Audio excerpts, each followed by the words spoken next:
reason the Tic Tac cards were called twist cards, because if it was a 10-runner race, all the 4 different Tic Tac firms with different cards twisted the numbers. They were twisted from the race card.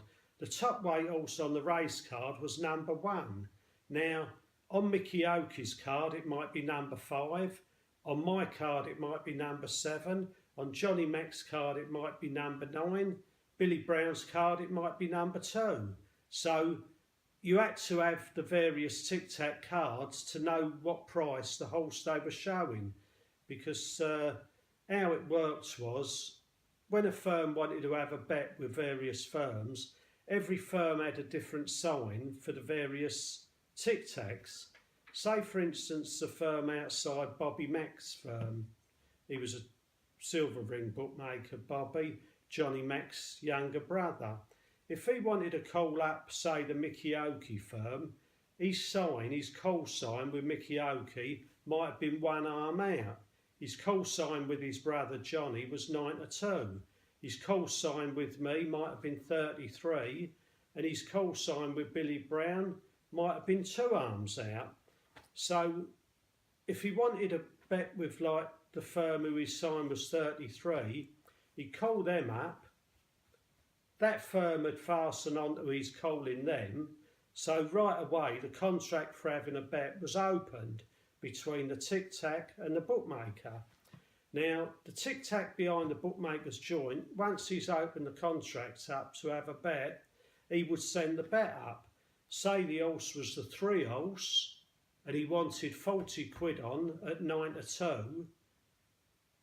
That would go up to the Tic Tac at the top of the stand. He'd relay it down to his Tic Tac on the rail, who would have it with one of the rail bookmakers. He'd return it to the Tic Tac at the top of the stand. And the Tic Tac at the top of the stand, he gives the man his call sign, which 33 sign, like that, and return the bet to him. The 3 horse 40 at 9-2, and then shut the contract with the sign. And that's how it worked. That's how the Tic Tac worked. Another racecourse that was always a magical place to work really was Epsom, especially the Derby meeting if you was a Tic Tac, because there was so many bookmakers scattered all over the downs, up the straight. There was a silver ring there at the time, Tattersalls, there was a lot of rails bookmakers, and at Epsom the Tic Tacs built a scaffold. And that scaffold was going on the hill opposite the Tattersall stand, going up near the number board. And the Tic Tac used to be on the top of the scaffold, and he could have sight all across the downs and pick up the various firms that were calling him up that worked various sections on the firm, on the downs. There was firms up at Tattenham Corner used to work off you. Firms in what we used to call Shyster's Alley. It's called the Walton Enclosure now, got a rather posher name. Opposite the grandstand was where the buses used to park up. That's now called the Lonsdale Enclosure. That was never an enclosure, that was always part of the free course, like the hill, where there was a lot of bookmakers. Then there was Langlands, and there was a lot of bookmakers grandstand side of the racecourse past the silver ring. When I worked for Johnny Mack, we had a man on the top of the silver ring stand. Johnny Mack used to be on the steps in Tattersalls underneath the big clock. There was a big clock on the stand at Tattersalls, and the Tic Tacs were all plotted up underneath that clock. And man on the rail, and you also had Tic Tac in between the Tattersall's pitches, mingling between the crowd and the bookmakers, because say a firm up Tattenham Corner, they might have been laying 14-1 horse, might have been ridden by a fashionable jockey, or might have been a name that caught the public's imagination. They might have been laying 12 or 14. The Tic Tacs were showing that they could have 20 it. Well, on the relay, they'd have, say, a 20 tenors back. The rails bookmakers in them days never had bolts, so they wasn't too interested in laying rags, the rails bookmakers. So the Tic Tac at the top of the stand would call his man up down in the Tattersalls ring, mingling between the ring bookmakers, and they might have been able to get 33 or maybe bigger this horse that the man wanted the 20 tenors, and that they'd have a 200 to 6, something like that, the horse. So it was worth employing another man to work on the floor. There was one particular Tic Tac that worked up at Tattenham Corner. It was a long look Tattenham Corner up to the man on the end of the silver ring stand. Some of them used to use binoculars, but this one fella, Winkle, he only had one eye, and yet that one eye, he could see better than people with two eyes. It was amazing. That always used to amaze me, old Winkle, how he worked that distance from Tattenham Corner up to Chaffer Allen in the silver ring. There was bookmakers all over the course though at Epsom, and it was a very, very busy meeting, and hell of a lot of business was done. The hardest part of Epsom Derby Day was to collate all the figures and get the accounts to balance, because you had to get them balanced up that night. So as you walked on, in them days the Derby was on a Wednesday, because they used to race on the fresh ground, like, you know. As you walked it on the Thursday, all the bookmakers would be queuing up to settle up with you, and you had to know the figures for 50 or 60 bookmakers, if you included all the bookmakers that were betting on the hill in Shyster's Alley, opposite the grandstand where the buses parked up, beyond the silver ring on the free course, in the silver ring, Tattersalls and rails bookmakers. But that was the hardest part of the Tic Tac game, getting 4 Tic Tacs cards together and collating all the bets from the various firms that they had working off of them. The man in the silver ring might have had 20 customers. The man working on the rail might have had another 15 or so in Tattersalls. The man upstairs under the clock, he might have had 4 or 5 firms out on the hill, and the bookies that bet in front of the buses. We had to get all that to balance, and then we used to do it race by race and then do the daily figure. Some bookmakers had a weekly account. We used to call the figure over and agree it, carry it forward. But most firms were settled day by day, and it'd be a huge job, like getting a balance a day like Derby Day. And we was often up burning the midnight oil till we did get a balance. There were very, very few mistakes made tic-tacking, because the system was so good. Like, every firm had a call sign with the various tic-tac firms, and the odd occasion it may have happened, and it was the very, very odd occasion. Very few tic-tacs were ever in the rooms. I know all the years that I worked tic-tacking for Johnny Mack, Mickey Oakey and my own firm, I was never ever in the rooms, or we went to arbitration. You might have got a tic-tac fasten on the wrong bet once a year or something like that, and you come to an amicable arrangement and half the bet. But the mistakes were so few and far between, it was unbelievable. And this was the fascination of it all. I mean, you used to get racegoers that they'd just stand looking at you, even not having a bet. They were just so fascinated by the tic-tacs. Their white gloves, I mean, we was all smart fellas, suits and ties, and the public used to love it. That's why when the tic-tac died, the racecourse definitely lost a lot of colour. I think Epsom's lost a lot of its colour and atmosphere. Epsom going to the Derby on a Saturday, but they say it's progress. I don't know. Talking about Epsom, I didn't know it was him at the time, but the first time I ever met JP McManus, I was on Victoria Station about 8:30. I always used to get to Epsom early Derby Day, and an Irish fella about my age came up to me. He said, I know you go to the races. He said, and he looked up at the board where the times of the trains were. He looked up, he said to me, Tatnam Corner, another train Epsom Town, and another train going to Epsom Downs. What's the best train for me to get on? So I said to him, Epsom Town. I said, 50 to 1 on. He said, oh, right. I said, Tatnam Corner train stops every station through South London, and it's a long walk from Tatnam Corner to the grandstand or the members' enclosure, wherever you're going. I said, Epsom Downs, you're in the middle of nowhere. It's a long walk to the racecourse. But I said, if you get a train to Epsom Town, it's a lot faster train. And also, there's no end of taxis, or you can hop on a bus up to the racecourse, up the hill. So I said, Epsom Town.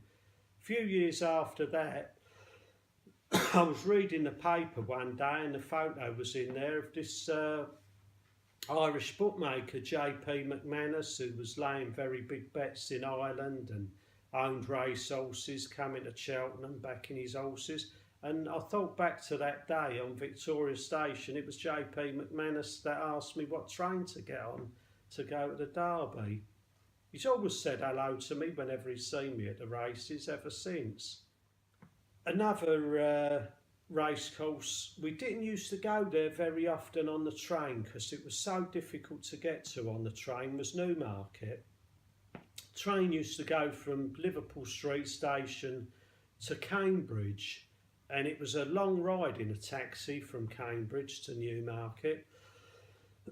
So what the bookmakers workmen done, they used to get a coach. An old Tic Tac called Tiger used to run the coach. It was Solly Dryer's coach. He was the coach firm, Solly Dryer. He used to start at the Borough Market. That was the first pickup in South London over the Walter. Then he used to go to Liverpool Street, the bottom of Petticoat Lane, outside Dirty Dick's pub, pick up another lot of workmen there. And the last stop was the Kenninghall roundabout near Clapton Dogs. Another lot of workmen got on. Then the coach used to go up to Newmarket Racecourse, and there was always a lot of tall stories and lies and people getting divorced from reality, shall we say, rather than telling lies on that coach. And again, if the bookies had a good day at Newmarket and topped the workmen up with honours, there was always a lot of songs being sung and jokes being told on the way home. One or two punters as well used to get on that coach to Newmarket back to London, and you know, a lot of funny stories there. I can remember two racecourse spivs they were. They used to be like racecourse tipsters. A fella called Jimmy the One. He was always very, very smartly dressed. And a little Scotchman called Hughie, who by the end of the day was always quite drunk. Now, Hughie and Jimmy the One had an altercation on the coach going home one night. Anyway, Jimmy the One stood up, Hughie stood up, and he got Jimmy the One round the neck. He said by the tie. And the fashion in them days was them big kipper ties with the big Windsor knots. And he was choking Jimmy the One with the Windsor knot. It just seemed funny at the time, like, you know. And then everyone would get them to sit down, it had all calmed down. Then about 20 minutes after, Hughie would be off again, and that went on all the way back to Newmarket, to London, like, back to Liverpool Street. One night, very sad, like, coming home from Newmarket, where we used to get off the coach, some of us used to have a drink after racing, and this particular night, it was the Wednesday of the July course meeting. Tiger who ran the coach, he organised it, and like you had to pay Tiger the fare. He was like the booker in. We went on to a pub in Oxton Street, Oxton Market, Henry Brown's pub. It was a popular pub at the time. Even on a Wednesday night it was lively, there were singers in there. We'd have 2 or 3 drinks, come out, so there's racing the next day. Tiger stayed in there right till the end, last orders. Anyway, he got a cab home, a taxi cab home. He didn't live far from there, to Newmarket Road, and instead of getting out the cab where I suppose he'd had a few drinks, getting out the cab on the pavement side, he got out the cab the road side, and there was a big meat lorry coming down Newmarket Road going to Smithfield Meat Market, and it ran Tiger right over, killed him outright, and that was very, very sad. Connie Driscoll took the coach over after that. Connie was one of a family of Tic Tacs. There was Jerry Driscoll, Connie Driscoll, Patsy, Johnny, Teddy. I think there was about 6 brothers. Danny Driscoll was another one. Jerry, Connie and Teddy were the main ones that tic-tacked, but they tic-tacked all their life. As I say, after Tiger died, Connie took over the responsibility of running the Newmarket coach. Talking about having a drink before and after racing, I'm just thinking that pub in Brighton that we used to go before the racing, all the racing fellas used to get in there for a hour before, like going up to the racecourse. A Birmingham bookie who bet in the Silver Ring, George Moore, he used to love a pint of bitter. I think he had like a couple more than he normally did this particular day. The first race he's betting on up at Brighton. Anyway, he had a good race on it, and it was a selling race. So for some reason, George Moore fancied buying the winner of the seller. And he went round to where they was auctioning the winner, and he bought the winner. He bought it, and as it happens, the horse turned out fairly decent. It won 3 or 4 races afterwards, and I think it was George had a bit of Dutch courage from the beer in the Freshfield Inn. But anyway, George wound up, apart from going back to Birmingham with a few quid in winnings, he went back with the owner of a racehorse as well. Yarmouth was another seaside racecourse that we used to go to on the train sometimes. The train used to go from Liverpool Street to Norwich, but used to have to change at Norwich to a little local line, and it was a slow train. It stopped at all little country stations till you got to Vauxhall, Yarmouth station, and I can remember once or twice we were stranded in Norwich. The local train was cancelled, and it was a long way in a cab from Norwich to Yarmouth, but like all the racing fellas, you used to make sure they got there whatever happened. Fella used to take the lists up there and the Tic Tac cards from the fella Lowell Black, who printed our cards up. I mentioned him before. He printed the race cards for Walthamstow Dogs. Lowell Black was the son of Charles Black, or Deffy as we know him, and he started the business up, I believe, in the 20s with a fella called Edward Emanuel. Anyway, when I was tic-tacking, and the son, Lowell Black, used to print my Tic Tac cards up, as well as the lists that the bookmakers used to put on the joint and price up, chalk up the prices of the horses, the list of runners. Well, a fella called Darbo Hicks used to take the lists and the Tic Tac cards to the races. He always used to be on the train to Yarmouth, and he had the most amazing stories to tell and jokes to tell. His son was Tommy Steele, the entertainer, and he always used to have newspaper cuttings and pictures of where Tommy Steele was appearing, or what film he was going to be in, because he made 3 or 4 hit records, #1 hit records, Tommy Steele. But Darbo himself was a great character. One night when we were staying up at Yarmouth, he got in a pub in Yarmouth that had a piano, and he could sing a song and knock out a tune on the old piano. There was good times up at Yarmouth them days. Yarmouth was another place, always seemed to do good ice cream. It was like Salisbury. I can remember when I worked for the John White firm there at Yarmouth, young John White used to love the ice cream up at Yarmouth. But we used to go in the firm's car at the time, old John White, this John White who's better now, his father was alive, and he had a Rolls Royce, personalised number plate JW353, and it used to be fantastic going to the races sitting in the back of a Rolls Royce. We used to leave early sometimes when we went in the car to Yarmouth, and used to go down onto the quayside, and there was a fella used to go to Yarmouth races called Tomo. He was the original Tomo, not the Tomo who's the commentator. He knew 1 or 2 of the fellas that worked on the docks at Yarmouth, and we used to go there and buy a box of kippers or box of bloaters from the docks, like fresh, and take them home to London, like from the Yarmouth docks. Another place used to be a race train, just a race train. It was only for the races. It was Newbury. We used to get race special from Paddington to Newbury Racecourse.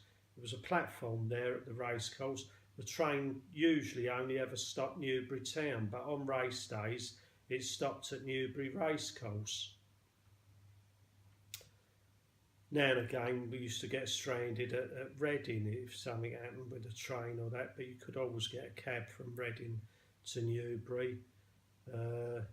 It'd be amazing for some of the old timers to come back that used to make a book at Newbury to see the building work that's gone on there. I mean, they've built blocks of flats all along the straight, and 2 blocks of flats at the bottom of the home straight where the stable blocks used to be, and a lot of like 3-storey Georgian style houses.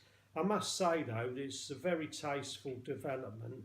They've done it to a high standard, and it blends in very well.